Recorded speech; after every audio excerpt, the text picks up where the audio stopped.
What up, everybody? It's me, Mr. Riot, aka Corte, here with the martial arts brutality questions to answer and to help y'all build better decks because I want to see everybody succeed. So, this most of this questions come from Evan Lim.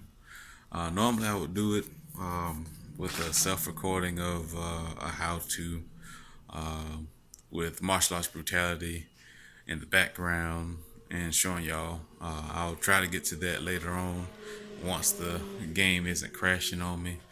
But the dev is working on that. So Evan asks a few questions. When a body part breaks, does it take more damage, and do you destroy one or more? So one of my karate decks, Kenkyona Senshi, it is around breaking joints and controlling my opponent. So with breaking bones and joints, that normally puts your opponent at a disadvantage because it goes through like 5 or 6 stages of pain of tearing ligaments, and then I think I want to say it's 5, but it depends on how hard you hit and how powerful the technique is and which discipline you're using. For instance, if you're using Taekwondo, that is the most powerful discipline in the game. It is also the most offensive, but it's also very weak in the defensive. So, what I mean is, if the attack connects, you're dislocating something. If you're attacking a joint, you're dislocating it, usually on the first hit. You Sometimes when you're attacking, the ankles or the shoulders, those are usually the first to get dislocated, and like knees and shoulders and stuff like that may take a little bit extra, but the shoulders are usually in one hit. Versus Wing Chun. Wing Chun is a very fast style, however, it lacks power and it is very brittle when you get struck. So once the bone or yeah, once the bone has a compound fracture, it is red, meaning that bone really won't do anything else, and you may have broken some of your opponent's cards. Also, same goes for joints, wrists. Now, the difference between joints and bones is if you break a shoulder, as in once it gets dislocated, there's only 3 other stages: is dislocated, shattered, and pulverized. And after those, then you're attacking those bones for nothing. They take no more damage. You deal no more damage once it gets past those areas.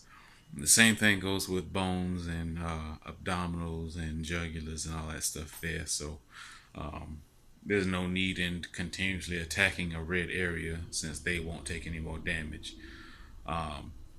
It goes for jaw, ears, and other stuff like that. Is it useful to break or dislocate other bones and joints? Yes, very, very effective. Of course, it is up to you and your play style and what you have in your arsenal. Uh, if you dislocate both shoulders, then your opponent will not be throwing any punches at you. If you dislocate or shatter, pulverize, whatever, the ankles, the kicks will stop. The elbows and knees are still optional since you didn't shut down their knees or their elbows. But of course, the more um, bone or joint damage you do, you will be going into the win condition of catastrophic joint trauma or uh, catastrophic bone trauma, whatever you themed your deck out to be.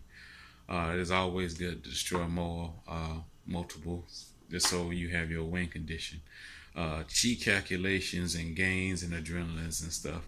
Um, Chi calculations have changed significantly since the beginning of the game.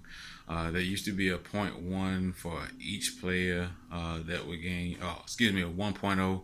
So you gain 1 adrenaline each turn versus now Kung Fu has point 0.5, Karate has point 0.6, Taekwondo has point 0.7, and Wing Chun has point 0.2. Now, the differences there are because Wing Chun, you can swing all day. Like, you have so much attack time. You can throw. You start at 3 adrenaline, so you have access to a lot of early game things. Now, what a lot of people mistake is, with these, adrenalines, is that they throw out so many attacks. And people like me, I will counter each one of those attacks if I can and make you suffer for attacking me so much. I would recommend learn your disciplines adrenaline rush or adrenaline pump. So if you play Taekwondo, throw 3 kicks, then you'll be at 2. You're not doing but so much and you're not causing yourself that much damage. Karate, I always throw out 4 punches or 4 kicks or a mixture of the two, and then I'm at 2. It is not that much of a rush to get to the next adrenaline. So that right there would definitely help a lot of new players, especially in Shaolin Kung Fu. Being that it's the default, always throw maybe 5, no more than 5 or 6. Now, if you're going for game, then that's a different. But definitely watch how many punches and kicks that you throw. As far as chi gain, every one of them has a different chi gain. Um, Wing Chun, Wing Chun used to ramp so much. It used to ramp crazy. Like I would face some of my friends, and they would have 100 plus chi on the first turn, and I would be like, "Oh, okay, so is that how we doing this now?" And so because it's that so much chi, they would be able to ramp up on other attacks and other chi boosts and attacks and stuff like that. Um, so with the chi, Wing Chun has the weakest ramp now because it only gains like 1 or 2 per attack. So that would definitely imply that you need chi boost as far as your chi ramping your chi ramp goes. Taekwondo has a very good ramp. It used to really suck, but because it starts at 20, so Taekwondo starts at 20, Wing Chun starts at 50, Karate starts at 40 or 45, and Kung Fu starts at.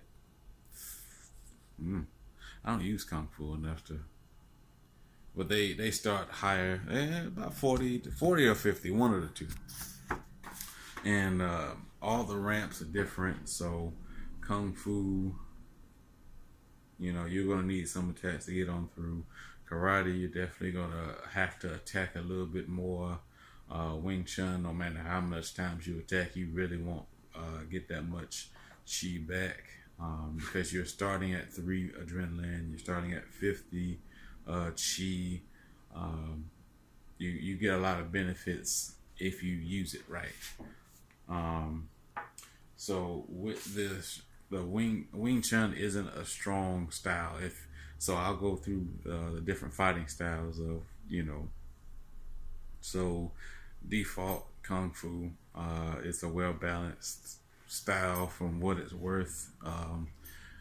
There's really no rush to get into karate, taekwondo, and so on until you get your dans. Unless you're like me, I was impatient. I was like, I want karate, Shotokan karate. So I got it, and yeah, it's been ruling. I got a couple of decks that I really enjoy. So, but anyway, it's all about how you want to build your deck. So now, deck building.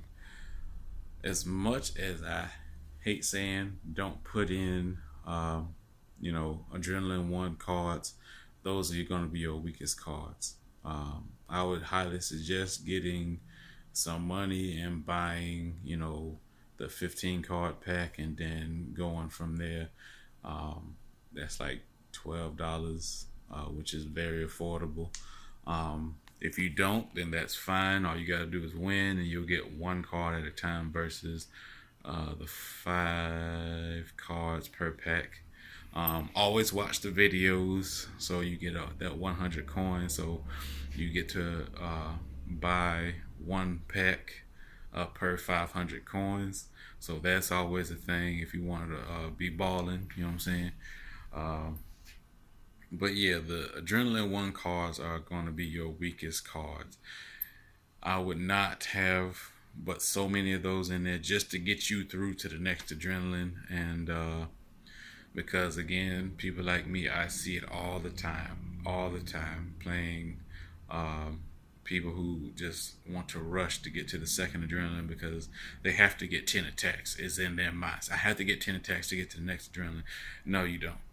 Learn your Adrenaline boost for the turn so you don't get counted all the time. Now, that's another thing.